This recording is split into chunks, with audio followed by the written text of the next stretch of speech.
नमस्कार दोस्तों, एक बार फिर हमारे YouTube चैनल में आप सभी का स्वागत है। आज हम आपके लिए लेकर के आए हैं एक बेहद ही खूबसूरत कहानी, अकेलापन। आधी रात हो रही थी, मालती सो रही थी कि पैर से कोई टकरा गया तो उसकी नींद अचानक से खुल गई। हड़बड़ा करके उठ बैठी, देखा रोहन, उसका बेटा, बिस्तर पर बच्चों की तरह जैसे बचपन में सोते सोते पैरों के पास चला जाता था, आज भी बेड पर आड़ा तिरछा लेटा हुआ है। कुछ दिनों से रोहन अक्सर ऐसे ही अपने रूम में सोने की बजाय यहाँ आकर उसके पास उसके बेड पर सो जाता है। मालती का दिल आशंकाओं से भर उठा था कि रोहन बहू मधु के साथ सोने के बजाय मेरे पास आ जाता है।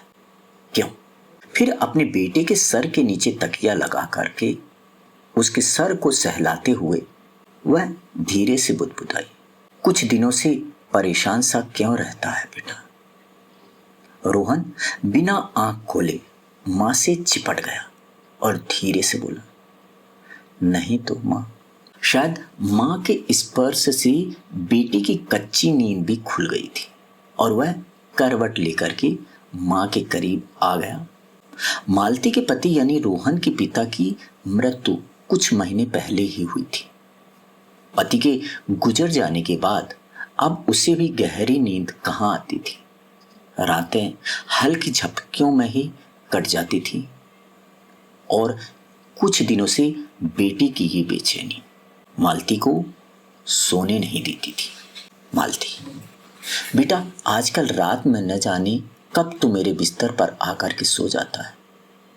मधु से नाराज है क्या? कुछ खटपट चल रही है?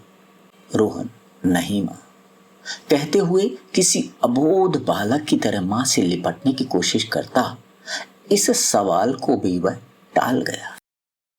मां ने उसे और अपने से चिपका लिया और सिर को सहलाते हुए प्यार से पूछा, फिर क्या बात है बेटा, बताना।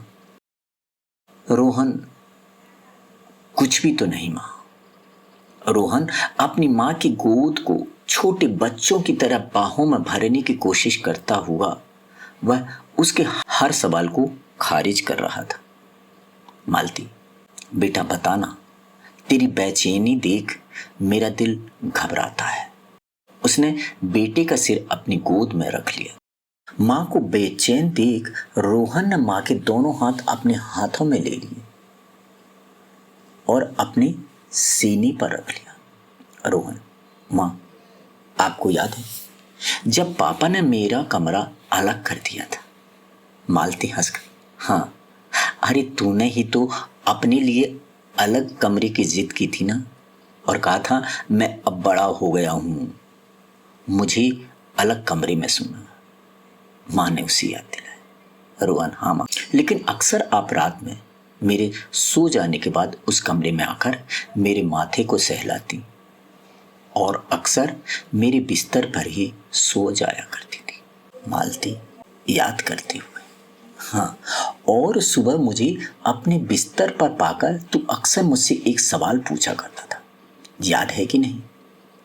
मां बेटी पुरानी बातें याद कर रहे थे। रोहन, हाँ याद है, अच्छे से याद है। मालती, अच्छा तो बता क्या पूछता था? यह सोच मां मुस्कुराई कि तुझे सुबह की बातें शाम तक तो याद नहीं रहती हैं और तुझे वो बरसों पुरानी बात याद है। रोहन, यही कि क्या आप पापा से नाराज हो? मालती हंसकर, हाँ, पर बेटा तुझे ऐसा क्यों लगता था? आज वर्षों बाद शायद मां भी शिद्दत से बेटे के मन की उस बात को जान लेना चाहती थी जिसे जानने की फुर्सत उसे आज से पहले कभी नहीं मिली। रोहन, क्योंकि मैं आपको हमेशा पापा के साथ देखना चाहता था। पिता को याद करते हुए बेटे ने अपने सीने पर रखे मां के दोनों हाथों पर अपनी पकड़ मजबूत की थी।